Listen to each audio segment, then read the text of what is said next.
Quando se aproximava de Jerusalém, de Betfagé e Betânia, junto ao Monte das Oliveiras, Jesus enviou 2 dos seus discípulos e disse-lhes: Vão até a aldeia que está diante de vocês, e logo ao entrar, encontrarão preso um jumentinho, o qual ainda ninguém montou. Desprendam o jumentinho e tragam aqui. Se alguém perguntar por que estão fazendo isso, respondam: o Senhor precisa dele, e logo o mandará de volta para cá. Então foram e acharam um jumentinho preso junto ao portão, do lado de fora da rua, e o desprenderam. E alguns do que ali estavam reclamaram: o que estão fazendo, soltando o jumentinho? Eles, porém, responderam conforme as instruções de Jesus, e então os deixaram ir. Levaram o jumentinho a Jesus, puseram as suas capas sobre o animal, e Jesus montou nele. Muitos estenderam suas capas no caminho, e outros espalharam ramos que tinham cortado nos campos. Tanto os que iam adiante dele, como os que o seguiam, clamavam: Hosana!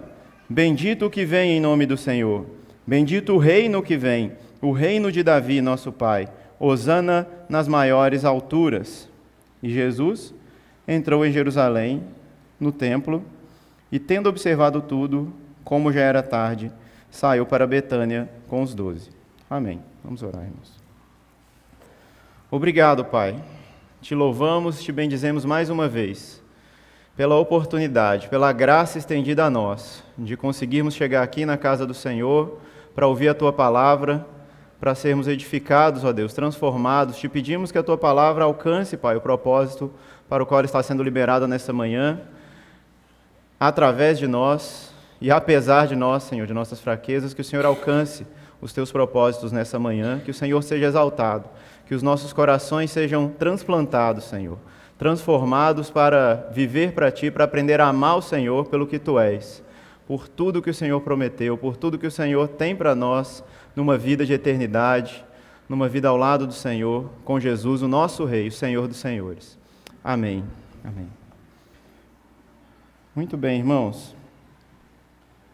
Como eu vinha dizendo, esse trecho aqui, então, inaugura para a gente o que a tradição cristã vai chamar de Domingo de Ramos, né? Justamente pelo fato das pessoas estarem agitando ramos ou estendendo, né, ramos de plantas, enquanto Jesus marcha para Jerusalém para operar grande salvação, né? A própria expressão Hosana quer dizer salva-nos, né? Então, Jesus está chegando ali para salvar, para derramar ali uma grande libertação sobre o povo. E é o primeiro dia da semana, da última semana de vida de Jesus, né? Durante todos esses dias que vão se passar, segunda, terça, quarta, quinta, por isso é chamada Semana Santa, né? São os últimos atos e discursos de Jesus na cidade de Jerusalém, que os evangelhos vão descrever, né? Se você tem uma Bíblia de estudo, é bem provável que ela tenha algum quadro, alguma tabela descrevendo a última semana de Jesus, o que aconteceu na segunda, na terça, na quarta, até que na quinta noite ele vai fazer o jantar de Páscoa, igual a gente vai fazer aqui essa semana, e na sexta, na hora do sacrifício do cordeiro, ele estava sendo sacrificado também, ele estava sendo imolado lá na sexta-feira da paixão. E esse trecho, então, que a gente vai estudar hoje, ele funciona como uma introdução teológica para o assunto da paixão de Cristo, que é o alvo do Evangelho, que é o alvo aqui do Evangelho de Marcos, e como a gente estudou no IBTM, né, essa semana e semana passada, os Evangelhos, é o foco de todo o Evangelho. A paixão de Cristo, o seu sofrimento, o seu sacrifício expiatório, ele ocupa uma porção enorme dos evangelhos. Talvez você nunca reparou isso. O evangelho de Marcos, por exemplo, 30% do evangelho de Marcos corresponde à paixão de Cristo. No evangelho de João, 40%. A partir do capítulo 12 ou 13, já estou falando só desse assunto. O próprio Paulo, né, a gente falou disso em aula também, quando ele diz para os irmãos lá em Corinto o que ele recebeu, que foi a mensagem de Jesus, ele fala: aquilo que eu recebi eu também transmito a vocês, que Cristo, no dia em que foi traído, né, pegou o pão, pegou o cálice, né, e instituiu a nova aliança. Então a nova aliança é para onde apontam todos os evangelhos. Na verdade, é para onde aponta todas as Escrituras, porque ela é a consumação de uma redenção que Deus começou a operar desde a queda, desde o pecado humano. Deus está trabalhando para consertar aquilo que a humanidade estragou, para consertar esse relacionamento, essa reconciliação com Deus, na qual todo o mundo por causa do ser humano, e obviamente o ser humano também, está em inimizade com Deus. Deus tem aqui um ato final, uma solução definitiva, uma nova e última aliança que a gente entende que vai perdurar para sempre até a eternidade, porque aquilo que essa aliança cumpre e as promessas nas quais ela é instaurada são superiores às promessas da antiga aliança. Deus não vai dar mais uma lei em tábuas de pedra, mas Ele vai mudar o nosso coração e escrever essa lei em nossos corações para que todos conheçam ao Senhor, seja ele sacerdote, seja ele um israelita comum, seja ele um gentio, seja ele homem, mulher, aquele universalismo que a gente falou, a universalidade da salvação que o Tiago mencionou na semana passada. Não universalismo no sentido negativo, de que todo mundo vai ser salvo, independente de crer ou não em Jesus. Seguindo então, isso é muito interessante. A própria mensagem de Jesus também, sobre o que ele estava fazendo desde que iniciou seu ministério, apontava também para a sua paixão, para o momento de sofrimento, de morte e crucificação e ressurreição posterior. Nós vimos aqui na última vez que eu preguei aqui, mês passado, Marcos capítulo 8, quando Jesus disse que era necessário que ele fosse entregue à mão das autoridades judaicas para que fosse agredido, cuspido na face, humilhado e morto por eles, mas que depois de 3 dias ressuscitasse. Aí Pedro reage, Pedro fala, não, de jeito nenhum, foi o texto de Marcos 8, ou seja, Jesus já tinha alertado e avisado que o alvo principal do seu ministério era o momento da sua morte e ressurreição. Ô, gente, talvez vocês não estejam familiarizados com o termo paixão, paixão de Cristo. Paixão vem de patos, patos em grego é sofrer, é os sofrimentos, tá? É a voz passiva, aquele que recebe uma ação, ao contrário da voz ativa, tá? Então, quando a gente fala paixão aqui, não estamos falando paixão romântica, tá? Dos termos modernos, tudo bem? É importante, né, Zacalo? Português é sempre importante. Então, quando eu disser paixão, estou dizendo todo esse sofrimento de Cristo, tá? Até sua morte e ressurreição. E não, uma coisa importante também, que algumas seitas católicas defendem, não é o tanto que Jesus sofreu e os detalhes de cada corte que tem o poder de nos expiar, tá bom? É a sua morte, tá? Sua morte expiatória, seu sangue derramado na cruz. Porque tem algumas seitas que defendem até a autoflagelação para falar, eu tenho que imitar os sofrimentos de Cristo para expiar os meus pecados. E não é esse sofrimento que nós estamos falando, não é essa paixão que nós estamos falando aqui nesta manhã, tá bom? E Jesus também diz em outro momento para os fariseus, quando o interpelam, e pedem para ele um sinal. Jesus, opera para nós um sinal para a gente ver se você é o Messias de fato ou não.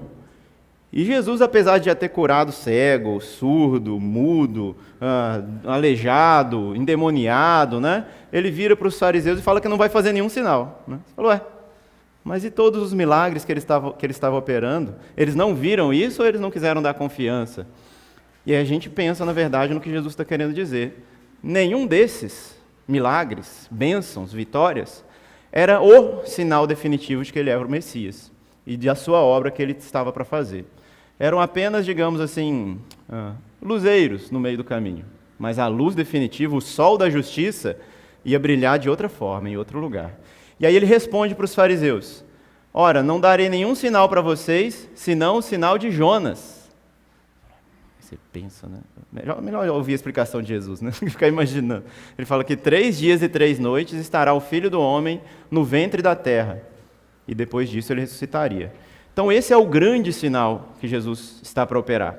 Esse é o grande milagre que ele vai realizar para a nossa salvação, para a nossa libertação, para que sejamos salvos dos nossos inimigos, para que o reino de Deus venha, é necessário que o Filho do Homem, Jesus, o Messias, passe pela cruz, suporte a cruz. Por isso, então, os evangelhos têm seu clímax nesse ponto da narrativa, porque, de fato, é a parte mais importante que nós temos que nos lembrar. Então, se inicia a semana, Vamos para o texto bíblico. Para Jesus entrar em Jerusalém e começar a sua última semana, ele é celebrado com uma entrada maravilhosa.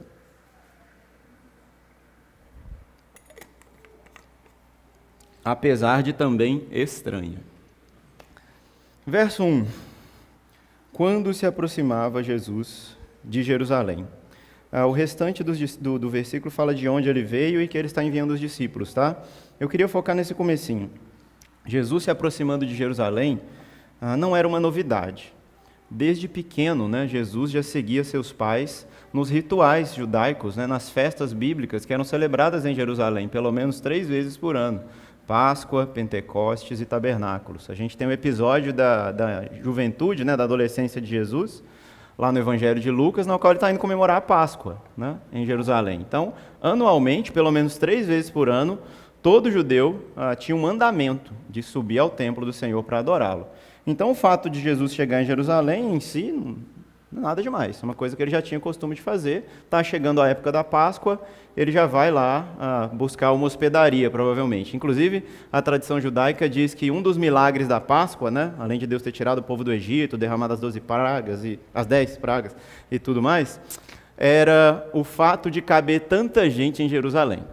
Esse era um dos milagres da Páscoa. Diz que Jerusalém tinha normalmente no máximo 100 mil habitantes e durante a Páscoa chegava a 1 milhão de pessoas circulando por lá em cumprimento ao mandamento, né? Jesus era mais um desses, tá? Ele está indo ali visitar Jerusalém. Entretanto, porque agora a gente tem o início da última sessão de vida de Jesus, essa ida para Jerusalém era diferente de todas as outras. Nessa ida de Jesus para Jerusalém, alguns versículos para trás, se você está com a sua Bíblia aberta, você vê aí no verso 33 do capítulo 10, tá? Uma página do lado aí, ó. Eis que subimos para Jerusalém. Jesus está falando, ó, agora eu estou indo para Jerusalém, hein? Todo mundo está indo comigo, vamos lá. O Filho do Homem será entregue aos principais sacerdotes e escribas. Eles vão condená-lo à morte e entregá-lo aos gentios. Vão zombar dele, cuspir nele, açoitá-lo e matá-lo. Mas depois de 3 dias ressuscitará. Mais uma vez, Jesus está deixando explícito para os discípulos o que iria acontecer com ele. E agora chegou o momento, né?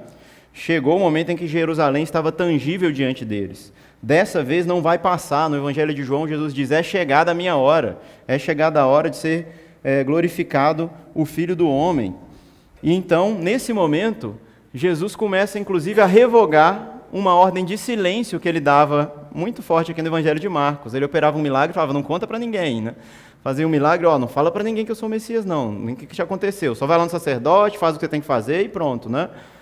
Ué, Jesus não queria ser pregado, né? Ora, Jesus não queria ser pregado ainda, e Jesus não queria ser pregado pelos milagres que ele estava fazendo. Isso é um fato importante. Agora que ele está chegando em Jerusalém para a consumação final, para o seu ato final, para o grande final, para o grande sinal, muito final, para o grande sinal, que seria a sua morte e ressurreição, ele fala, beleza, podem clamar mesmo. Bem-vindo, Rei dos Judeus. Hosana nas alturas, salva-nos. Jesus, amém, isso mesmo, eu sou o Rei. Eu sou o Messias mesmo. Né? Chegou a hora, acabou. Acabaram os segredos, acabou a hora de esconder, é a hora de mostrar quem realmente eu sou. E em outro evangelho, os fariseus repreendem as pessoas, né? Jesus fala, olha, se eles se calarem, as pedras clamarão. Né? Que é inegável quem eu sou e o que eu vim fazer.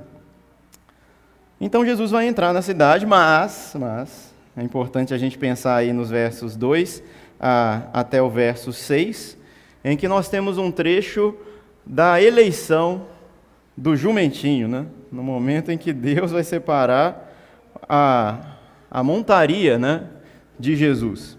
Ele manda os discípulos até lá, então, vão até a aldeia que está diante de vocês e logo ao entrar encontrarão preso um jumentinho que ninguém montou, desprendam e tragam aqui. Já parou para pensar por que o jumento? Né?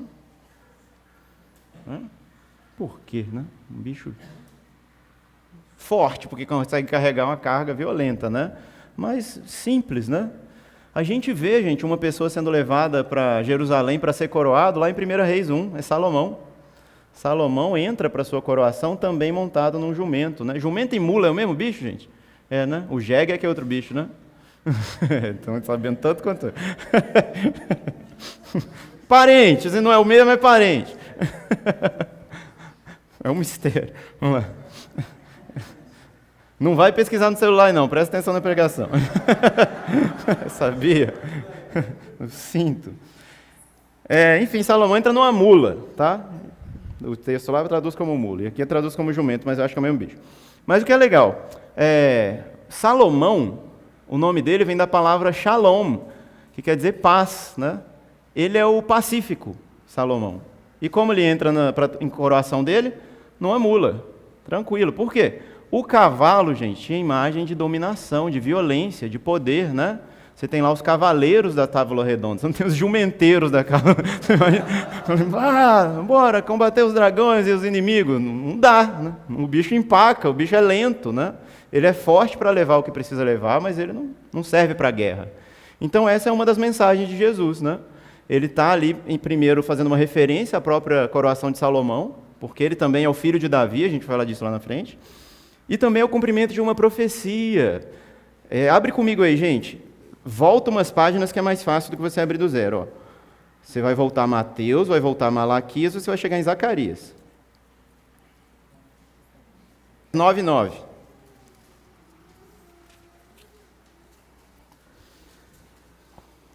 Jesus está cumprindo essa profecia. Alegre-se muito, ó filha de Sião.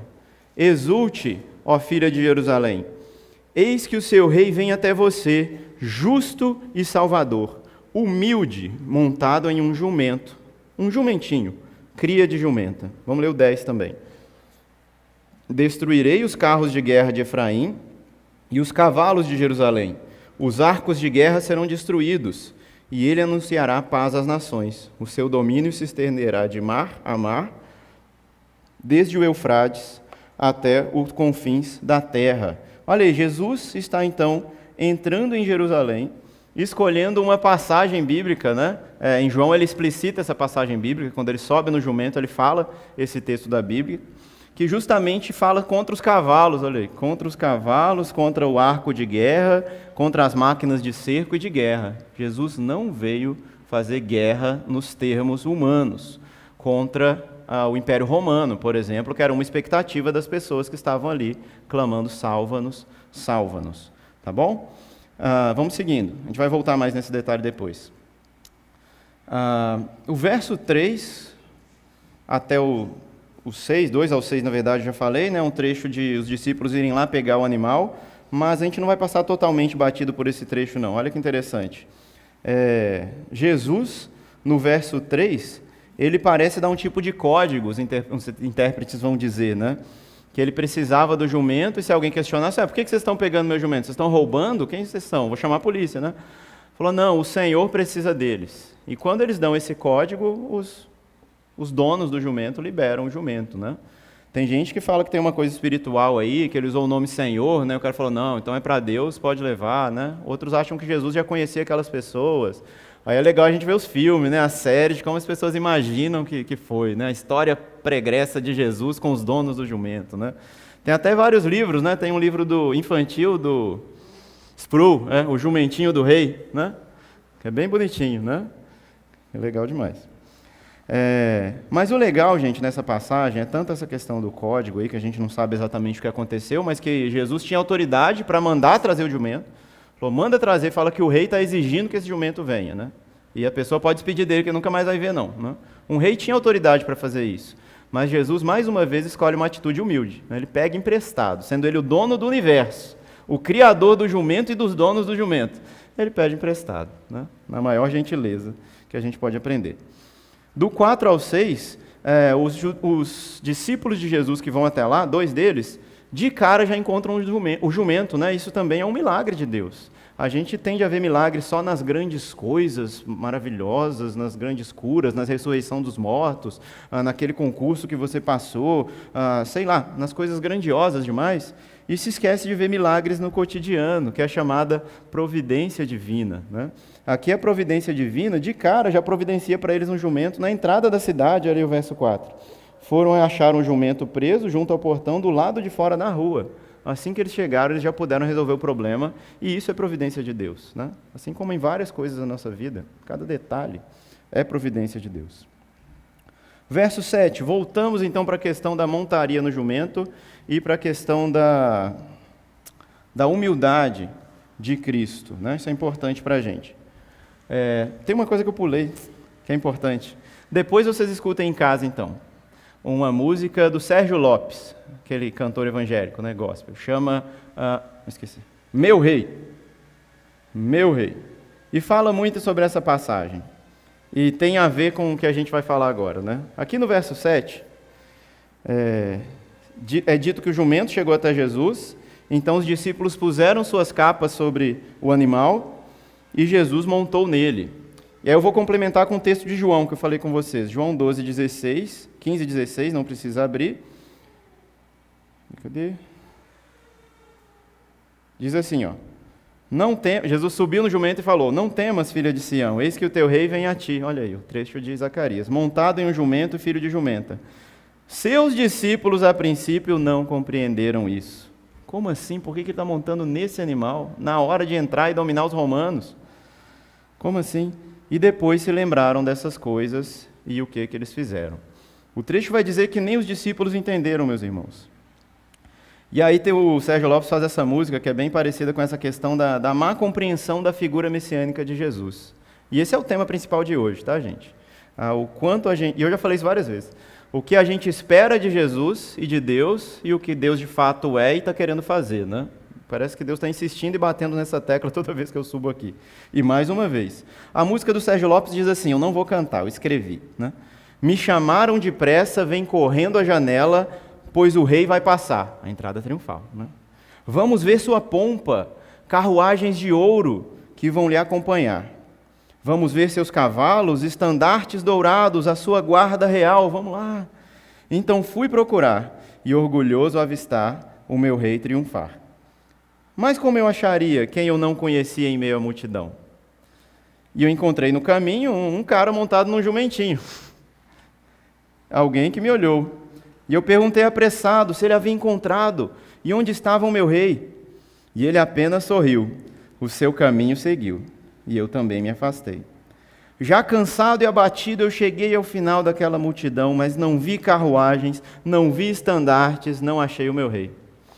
Perguntei outra vez para uma outra pessoa, e a resposta que eu vi, jamais esquecerei. O teu rei vai sozinho, sobre um jumentinho, e em soluços chorei. Né? Muito bonita a canção, gente, depois vocês procurem. É difícil não chorar. E é isso que está acontecendo. Você imagina comigo, se nem os discípulos, os 12, os mais chegados de Jesus, que comiam com ele, que ouviam os segredos de Jesus, as explicações das parábolas, explicações de coisa que ninguém mais entendia, os discípulos paravam, perguntavam a Jesus, ouviam e eram instruídos, não entenderam aquilo que Jesus estava fazendo. O que será que a gente pode dizer das multidões, hein, gente? Estavam alinhadinhas ali, né, sabendo de tudo que Jesus ia fazer. Não, gente. Não estavam mesmo. Sabe aquela expressão, olhei, mas não vi? Né? Assim, você passa rápido. É a reação dos discípulos com Jesus. Eles olhavam para ele, mas não viam o que ele estava fazendo. Eles escutavam o que ele dizia, mas isso não entrava no coração, eles não entendiam os discursos de Jesus. A ponto de, em Marcos 10, que a gente leu agora mesmo, Jesus falar de novo que vai morrer, sofrer e ressuscitar. No verso seguinte, ao invés de Pedro brigar dessa vez, é Tiago e João que estão brigando. Mas não pelo que Jesus vai fazer, pelo que eles querem ganhar. Senhor, tá bom, você vai morrer? Tanto faz. Mas eu vou sentar no seu lado direito e meu irmão do lado esquerdo, né? Não escutaram nada que Jesus falou. Gente, eu vou morrer, eu vou sofrer. Vão cuspir na minha cara, vão me agredir. Mas o lugar direito é meu e esquerdo é do meu irmão, né? Aí Jesus vai e fala, vocês podem beber do cálice que eu vou beber, né? Assim, o sofrimento que eu vou passar, vocês podem? Jesus parece que fica bravo, né? Aí Jesus fala, vocês podem, porque vocês vão sofrer mesmo depois, parecido comigo. Mas não é disso que a gente está falando, né? Jesus fala, né? E aí continua lá falando a lição de humildade, né? Para você ver, em momentos cruciais, os discípulos ainda não estavam entendendo, né? Ainda menos, digo eu, a multidão. E aí chega a cerimônia de recepção, propriamente dita, né? Verso 8. Muitos estenderam suas capas no caminho, outros espalharam ramos que tinham cortado nos campos. E aí depois vai ser o clamor, né? Vamos parar aqui.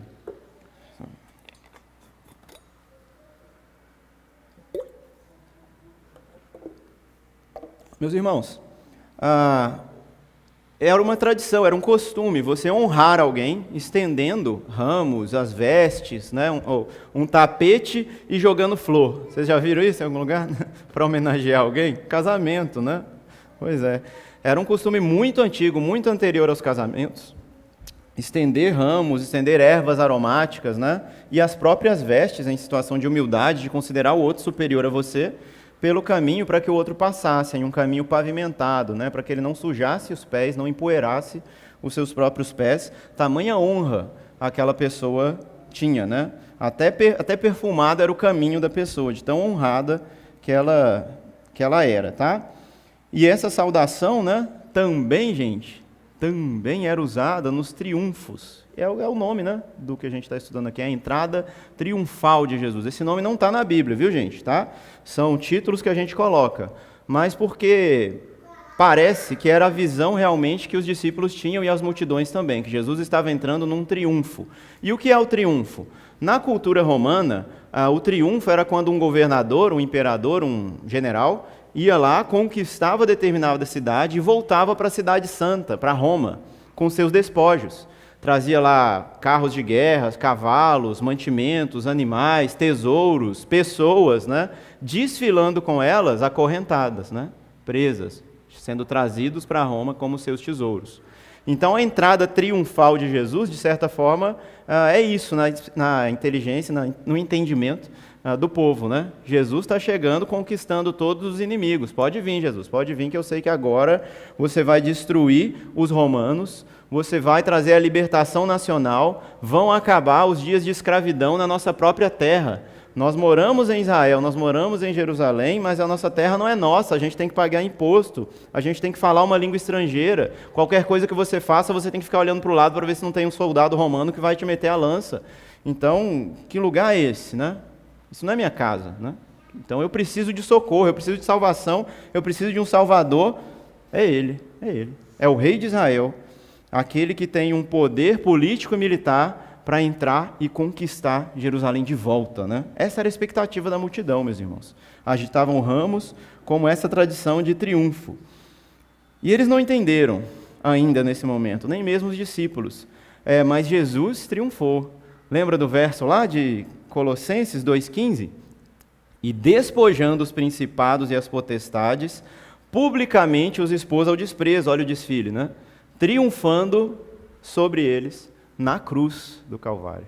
Depois você leia o capítulo no contexto inteiro, o capítulo 2 de Colossenses. Hoje a gente cantou 1, aí você já emenda 1, cantando, louvando a Deus, já leu 2 também para você ver. Que interessante, do que Jesus está falando que nos libertou? Para que Ele veio nos salvar? Salvar de quê? Né? A gente pode pensar dos nossos problemas, dos nossos inimigos, daquela pessoa que eu não gosto, de um governo opressor, seja A, seja B. De que Deus veio me livrar? Né? Que os judeus pensavam isso, que Ele veio lhes livrar dos romanos. Trava-línguas. E o texto de Colossenses, ele fala no verso 14, acho que 13 e 14, que Cristo cravou na cruz o escrito de dívida que era contra nós. Então, qual é o inimigo que está sendo cravado lá na cruz? Os nossos pecados. O nosso castigo, né? Já não há condenação para os que estão em Cristo Jesus. Não é isso que Paulo fala? Por quê? Porque Cristo colocou a nossa condenação cravada lá na cruz. Esse é o inimigo que Cristo veio derrotar, né? O pecado, que representa aí a nossa carne, o mundo e Satanás. Não eram os romanos, né? Eram aquilo que nos impede de se relacionar com Deus, de estar em contato com Ele, reconciliados. Ainda olhando o verso 8, eu falei que eu ia voltar na questão de Salomão, né, gente? É muito curioso o fato de Jesus estar entrando do mesmo jeito que Salomão entrou para ser coroado, né?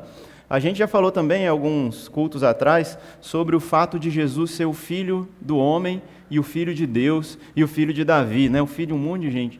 Jesus carrega sobre si o cumprimento da profecia de Deus a Davi, de que ele teria um filho que lhe edificaria uma casa para o nome de Deus, né? E esse filho de Davi seria adotado, né, como filho de Deus por causa do amor e do pacto de Deus com Davi. Lembra, a gente já falou disso há bastante tempo.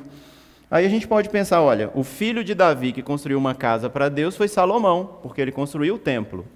Mas Jesus, gente, ele é enigmático, né, em alguns momentos. Ele diz várias vezes que ele é maior que o templo, que ele é maior que Davi, que ele é maior que Salomão, que ele é filho de Davi, sim, mas ele também é senhor sobre Davi. E se ele é, então, maior que Salomão, ele tem uma missão maior a cumprir. A missão de Cristo também é superior. As promessas são superiores, como eu disse mais cedo. Então, Jesus vai construir algum templo? Vai. 2, pelo menos, né? Que a gente pegar textos bíblicos separados. O texto de João, quando os discípulos estão maravilhados, eu acho que é João, com as construções do templo, né, fala, que maravilha, olha esse detalhe aqui, rapaz, que efeito, né, que corte, que tridimensionalidade, né, exaltando a escultura e a estrutura do templo. Jesus diz, olha, eu digo para vocês que não ficará pedra sobre pedra, né? Primeiro se referindo à destruição lá na frente. E depois ele fala, olha, destruirei esse santuário e em 3 dias o reconstituirei. Né? O quê? Jesus vai derrubar o templo? Aí o pessoal até acusa ele em sua morte que ele destruiria o templo, né? Mas ele estava falando de si mesmo, né? Estava falando de sua carne, do seu corpo, e de que a sua morte seria como uma destruição do templo. Mas depois de 3 dias ele ressuscitaria. Então esse é o primeiro templo de Jesus. É um lugar preparado para ser casa de Deus e habitação do Espírito Santo. Um ser humano restaurado, colocado ao lado de Deus. E o segundo templo que Jesus ia construir é o templo de Mateus 16, 18, né? Missão 16, 18, em que Cristo promete que edificaria uma igreja, construiria uma casa para Deus, um lugar formado por pessoas, né? Pessoas que seriam tijolos desse edifício, onde ele derramaria o seu Espírito. Olha como a promessa, o cumprimento da promessa em Jesus, ele é superior a um templo físico de paredes, de tijolos, de madeira, de seja lá o que for. Deus está preparando pessoas para habitar dentro delas. E isso é a maravilha do Evangelho, é a reconciliação consumada de fato. Deus não habitaria dentro de pecadores, por isso ele os santifica, ele os justifica, e aí então Deus entra em comunhão com eles. Conosco, né, através de Jesus Cristo. 9 e 10, versos 9 e verso 10. Tanto os que iam adiante dele, como os que o seguiam, clamavam, Hosana, bendito o que vem em nome do Senhor, bendito o reino que vem, o reino de Davi, nosso pai. Hosana nas maiores alturas. Isso aqui é praticamente uma citação do Salmo 118 que a gente leu hoje, né? Dá só uma olhadinha de curiosidade para mim, gente. Salmo 118, verso 25. A gente leu aqui na Nova Almeida atualizada. Salva-nos, Senhor, nós te pedimos. Ó Senhor, concede-nos prosperidade. Alguém tem uma palavrinha diferente aí? Em vez de salva-nos?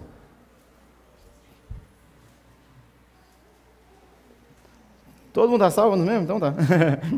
A expressão hebraica aqui, gente, no original, é Hoshiana. Hoshiana que vai dar o Hosana, lá da frente, tá? Eles estão clamando Hosana aqui também, no Salmo 118. Então, no Hosana, bendito, que a gente está lendo lá na frente, na entrada triunfal de Jesus, é o mesmo Hosana aqui do Salmo, tá? E o bendito que vem é a continuação aí do verso 26, tá? Eles estão citando o Salmo, né? Que era o último salmo de uma tradição de cantar do Salmo 113 até o Salmo 118, quando você ia peregrinar para Jerusalém. E lá em Jerusalém, quando você chegava lá, quem estava lá também estava cantando, olha que coisa bonita, né? Então, quem era saudado, bem-vindo, né? Bendito o que vem? Os peregrinos que estavam chegando em Jerusalém. E quem estava fazendo a saudação de boas-vindas? Quem já estava em Jerusalém, principalmente os sacerdotes, do verso 26 lá de Salmo 118, você vai ver isso lá.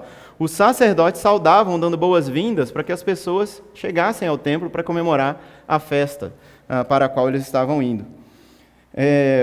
Aqui, porém, né, a multidão é que está clamando para Jesus, ainda do lado de fora da cidade, e não dizendo bendito todo aquele que vem, no sentido figurado, mas dizendo bendito é Ele mesmo, esse, o Messias, o escolhido do Senhor, o enviado por Deus, aquele que pode mudar todas as coisas, um peregrino de maneira especial, aquele que vem em nome do Senhor.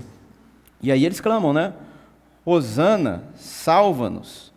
Ora, seria errado a gente dizer que a alegria deles não era messiânica, né? Estamos felizes, o Messias chegou. De fato, era uma alegria messiânica.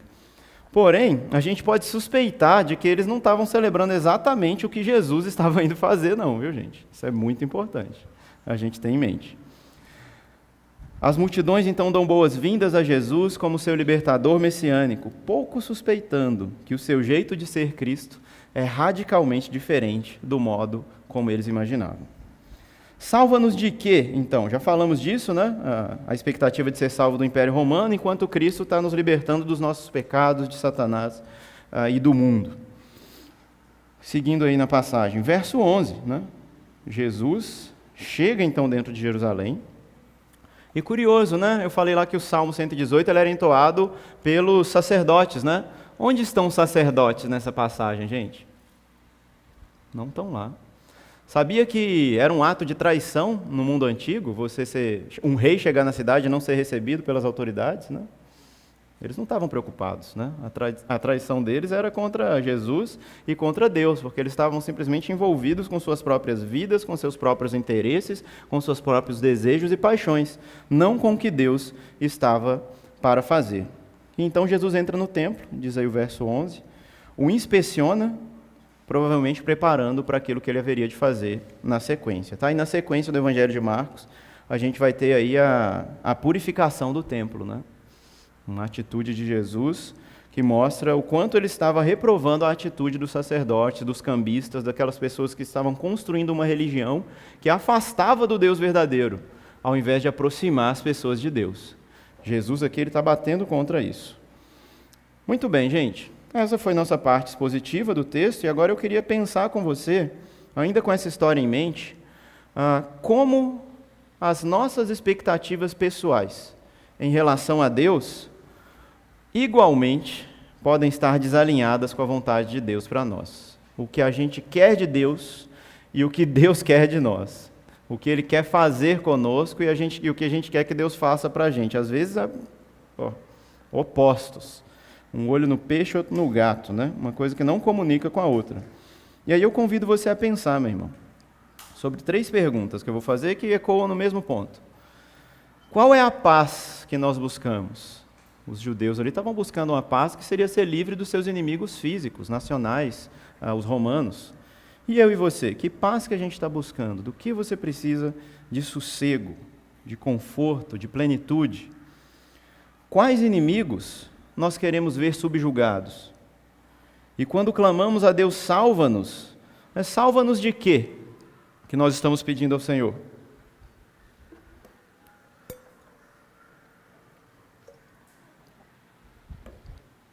E eu quero pedir ao Espírito Santo de Deus nessa manhã que nos ajude, que ilumine o nosso coração e não deixe que nenhum engano, porque o coração é a coisa mais enganosa que existe, né? Faça a gente achar que estamos perfeitamente alinhados com Deus, com tudo que Ele quer, santos, maravilhosos, imaculados, enquanto a gente está precisando passar por uma cirurgia em termos espirituais aí. Porque até mesmo as nossas boas intenções de vir à igreja podem estar manchadas por pecados, por interesses secundários, de colocar o Messias para fazer o que a gente quer, e não para vir aqui nos submeter ao que Deus quer fazer. Então talvez você tenha respondido em sua mente, em seu coração, não precisa me dizer agora, não precisa me dizer, mas talvez você pense, eu quero ser livre dos meus problemas, né? Tanto problema nessa vida, não? Isso é a paz que eu quero.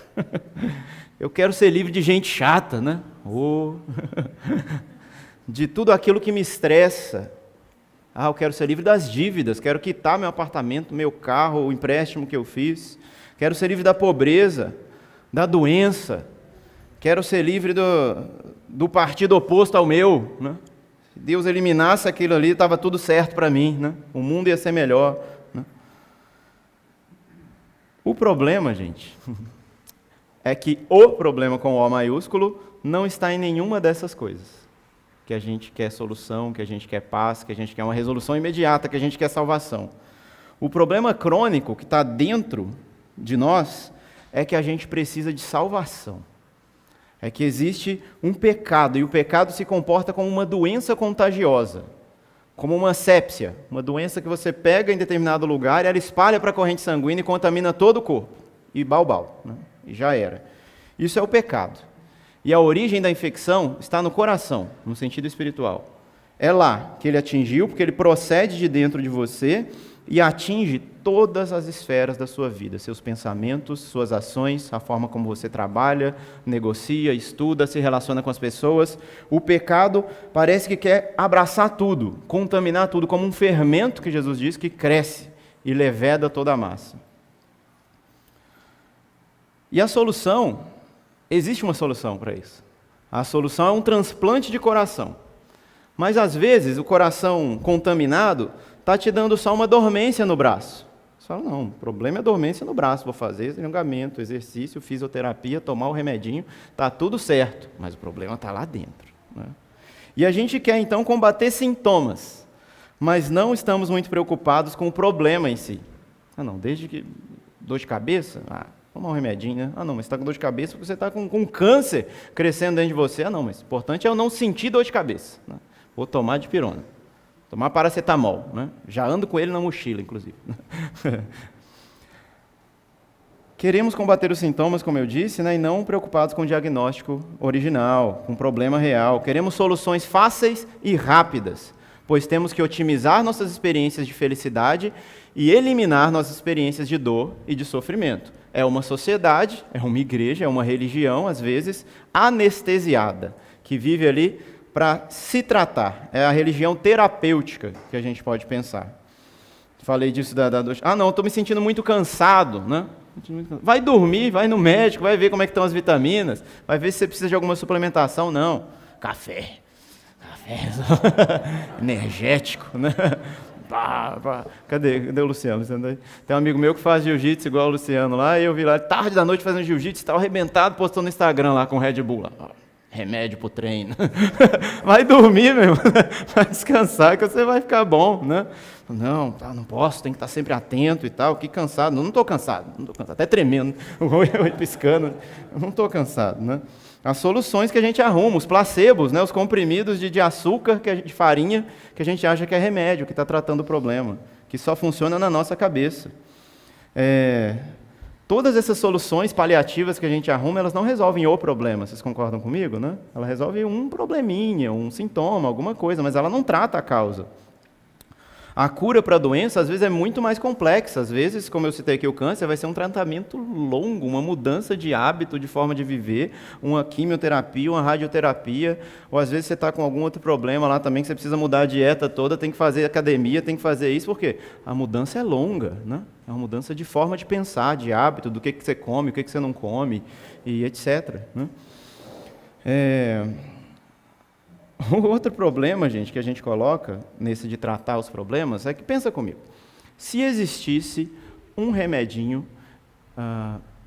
cabuloso, assim, poderosão, assim, bom para tosse, te mostrar o que é bom para tosse, né? Aquele remédio assim que resolve tudo, o xarope da Rochelle, do Todo Mundo Odeia o Chris. Aquele xarope que se você arrancou a perna, você toma que você recupera. Tá? Se existisse, ia ser maravilhoso, né? Aí sabe o que a falsa religião diz? Que existe. E sabe qual é o nome que ela dá? Deus. Deus é aquele lugar, aquela pessoa a quem eu posso me achegar para resolver todos os meus problemas, de uma vez só. Resolve problema de feiura, de chulé, de pobreza, tudo. Vira crente, vai para a igreja evangélica, faz uma corrente, né? Que você vai ver, né? Você vai ver se você não vai mudar. E a gente está fazendo aqui exatamente a mesma coisa que as multidões fizeram com Jesus. Né? Vem resolver meus problemas. Beleza, se precisar, eu até coloco minha roupa aqui no chão para você passar. Ó. Passa aqui em cima da minha roupa. Isso. Agora me dá aquilo que eu queria. Entende? É uma religião da barganha, do moralismo, uma religião terapêutica que não quer sentir dor, que não aceita o sofrimento, mas quer que a nossa vontade seja feita. E essa nossa mente afetada pelo pecado transforma o Deus verdadeiro, não no que Ele é, né? Mas em alguém que pode nos dar coisas. Um doador de bênçãos, aquele que soluciona os problemas. O Messias é o que veio libertar dos romanos. Afinal de contas, a gente merece tudo do bom e do melhor, não é? Somos boas pessoas, somos gente honestas, só que entre o que eu quero e alcançar aquilo que eu quero, às vezes tem algum engodo, alguma força negativa, forças malignas, tem um demônio, tem um endemoniado que não sai do meu caminho, que impede de eu chegar à minha bênção. Como eu me livro dessas coisas? Né? Deus, vou para a igreja. Eu vou para a igreja, vou buscar a Deus, porque Deus vai me dar essa força, essa energia, para eu explodir as portas e entrar onde eu tenho que entrar. Ninguém nunca ouviu isso, né? Em nenhuma pregação, em nenhum ambiente. Gente, isso é uma falsa religião. Isso é uma falsa religião construída em torno do ser humano, do próprio ego, como os judeus faziam lá. Eles diziam, olha, nós somos o povo escolhido. nós somos herdeiros das bênçãos e das promessas de Abraão. Ô Deus, o que você está fazendo? Cadê as bênçãos? Cadê as promessas? Eu estou sendo escravizado aqui pelos romanos. Não, isso não está certo não, né? Aí eles diziam, né, todo Israel tem uma porção no mundo vindouro, no sentido de que todo Israel seria salvo por causa da promessa com Abraão. Eles achavam isso, falaram, Deus, eu quero a salvação, eu quero aqui, eu quero agora, né? Porque nós merecemos as bênçãos. Os outros é todo mundo endemoniado, todo mundo que o Senhor manda fogo, castigue, destrua, ninguém está tentando nada na vida não presta, né? E aí eu volto naquelas perguntas iniciais, adaptando elas um pouco, meus irmãos. O que é, ou quem é Jesus para nós? Hoje, aqui, você sentado às 11h43 da manhã, na Igreja Missão 1618, quem é Jesus para você? Quem é Jesus para nós? Por que a gente quer Deus? Por que você está aqui na igreja? Pensa um pouquinho, avalie o seu coração, clama a Deus para te ajudar a iluminar o seu coração. E eu digo para vocês que é um engano se você está aqui só para buscar bênçãos, para buscar a vitória, para buscar a conquista, a prosperidade, o sucesso, a fama, alcançar uma cura, um bem material, uma conquista profissional, um cônjuge, um filho. Não são garantias de que você compreendeu quem Deus é, ou quem nós somos diante dele, ou o que ele está fazendo no mundo e o que ele exige de nós. Não é suficiente. Eu venho na igreja e sou abençoado, mas é só isso? Nesse mundo onde tudo vai passar, tudo é passageiro, isso não vale nada. Agora, a gente vem aqui para buscar as coisas eternas, meus irmãos. As coisas que vão mudar a nossa vida radicalmente, nos vão fazer herdar uma nova vida com Deus, com Ele, que é o mais importante para nós. Irmãos, eu conheço vários casos, mas em duas situações diferentes sobre isso. Um deles é aquela pessoa que era religiosa, estava firme lá na igreja, assim, pregava para outras pessoas, conduzia grupos, discipulava, era líder de ministério dentro da igreja e tal, até que ela passou por uma dificuldade, na qual, uma dificuldade séria, ela perdeu um filho, né? Uma mulher perdeu um filho. E é lógico, tem aquele luto inicial em que você se questiona contra Deus, você lamenta, você fala, Deus, por quê e tal, você fica chateado, talvez você até se afaste um pouco da igreja, mas nesse caso não, já faz mais de 3 anos, e a pessoa se desviou da fé, largou os caminhos de Deus, porque Deus não deu o filho que Ele tinha prometido, né? O que Deus promete não cumpre, né? Mas aí eu fico com o Renato Russo, o que foi prometido ninguém prometeu. Da onde, né? Deus não prometeu, assim, vida feliz para ninguém, gente, aqui de só sucesso, é só poder, só aleluia e glória a Deus, né? Só vitória, agora é só vitória, né? Gente, isso não é Bíblia, isso não é a sã doutrina, porque se você se apega a essas coisas, fala que isso é a verdade, se isso não acontece, o que você faz? Você faz igual a multidão, né? Já antecipando um tema aqui, também já encaminhando para o final. A mesma multidão que estava clamando Hosana, salva-nos, salva-nos, salva-nos, salva-nos, 6 dias depois, tinha outro grito nos lábios. Crucifica-o, crucifica-o, crucifica-o. Que eu botei esse cara para dentro, estendi minha veste para ele passar, está manchada de pata de jumento até hoje, e ele não me deu o que eu queria. Então mata esse homem, ele é uma fraude, né? E a gente tenta fazer isso com Deus, só que não consegue, né? Fica irado, a gente se afasta de Deus, a gente se afasta dos irmãos, se afasta da igreja, deixa de orar, e essa pessoa que eu mencionei, por exemplo, largou o marido e vive hoje na libertinagem, né? Porque não teve a bênção que ela queria. Por outro lado, eu conheço pessoas que estão igualmente perdidas, porém conseguiram tudo o que queriam. Prosperaram, trocaram de carro, trocou até de mulher, fez plástica, ficou bonito e tal. Líderes religiosos, pastores da teologia da prosperidade, né? Conquistaram tudo o que queriam a troco de quê? Da dominação das pessoas, da exploração do inocente, do pobre. Essas pessoas estão igualmente perdidas, meus irmãos. Estão perdidas. Por fora está tudo beleza e bonito, mas por dentro, como diz Jesus, são sepulcros caiados, são túmulos podres, não tem nada que você possa dar de bom. Porque a religião é voltada para eles, para o ego, igualmente perdidos. Tanto aqueles que alcançaram as suas bênçãos, quanto aqueles que perderam as suas bênçãos, porque o foco não estava em Deus, mas estava em outras coisas, estava fora de Deus. Esse é o ponto, meus irmãos. Deus não vai edificar sobre um fundamento mal feito. Você quer que Deus só complete o que falta em você, né? Deus só deu um ajustezinho, né? Mas está tudo comprometido, está tudo errado. Como é que Deus vai construir em cima de uma construção que já está pendendo para o lado? Deus vai colocar mais alguma coisa, o edifício vai cair, não dá para ele edificar. Deus precisa demolir tudo. E Jesus, às vezes, é essa bola de demolição, né? Que vem para a minha vida, Jesus, amém. Passa atropelando tudo. A gente dizia que era a patrola, né? Jesus vem e derruba. Falou, pronto, agora o terreno, né, que é o seu coração, eu vou aproveitar. Eu vou limpar ele, né? Vou limpar esse terreno, deixar ele pronto. Beleza, agora eu vou construir. E aí Deus faz um edifício que Ele quer fazer em mim e você. Enquanto a gente ficar negociando com Deus, falar, não, aproveita isso, me dá aquilo, e etc., a gente está rebaixando a Deus para nos dar bênçãos e, infelizmente, né, transformando Ele num gênio da lâmpada, é aquele que me dá as coisas. E não são só 3 desejos, né? São infinitos desejos. Tantos quantos você dobrar o joelho no chão, você vai conseguir. Ilusão. E infelizmente, meus irmãos, infelizmente, quando a gente escuta esses discursos, é numa igreja chamada evangélica. Aí a gente tem dificuldade de falar que a gente é evangélico, né? Eu entendo os irmãos quando dizem isso. Mas aí eu desafio vocês. Outro dia a gente estava conversando, Tiago, Everton. Gente, é difícil falar que é evangélico mesmo, mas se você tem a oportunidade, diga que você é evangélico e algo mais, né? Você fala, eu sou evangélico, mas não como os das grandes mídias, não como aquele que vocês vêem na TV, né? Aí talvez a pessoa te pergunte, como assim? Mas, né? Você entra com o evangelho. Fala, olha, porque é fácil ter uma vida religiosa, né? Tanto faz a religião, mas o que Cristo veio fazer de fato, né? É isso, é aquilo. Não é isso de bênção, de buscar, de ficar cantando, gritando, né? Natasha não está aqui hoje, minha esposa.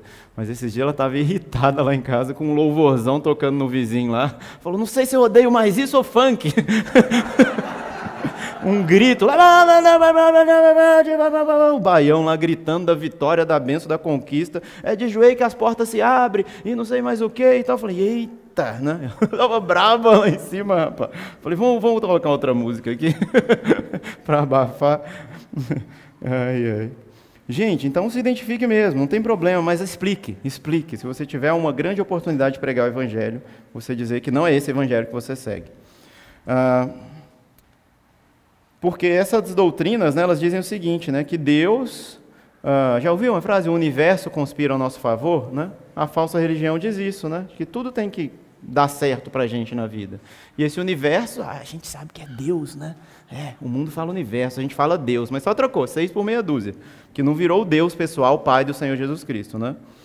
É o falso evangelho que diz, faça a tua parte, que eu te ajudarei. Ô Emerson, isso não está na Bíblia, não? Tá não, meu irmão, né? Deus te colocou como cabeça e não como cauda. Você vai dominar os romanos, não ser dominado por eles. Como assim? Aí é o que eu disse mais cedo aqui. Eu até estendo as minhas roupas para o Senhor passar, desde que, né, o Senhor faça o que eu quero. Em oposição à falsa religião, nós temos o exemplo de Jesus, de Cristo, que diz para o Pai, não faça a minha vontade, mas Pai nosso que estais nos céus, né? Santificado seja o seu nome. Venha a nós o teu reino e seja feita a tua vontade. Essa é a oração dos filhos. Essa é a oração daqueles que foram alcançados por Deus e vivem uma vida transformada, que buscam o Senhor e a sua vontade, porque ele sabe que aquilo que Deus há de fazer é bom, perfeito e agradável. Então ele confia, ele se entrega a Deus como um filho se entrega a um pai, ou como um amigo de caminhada também pode se entregar ao outro.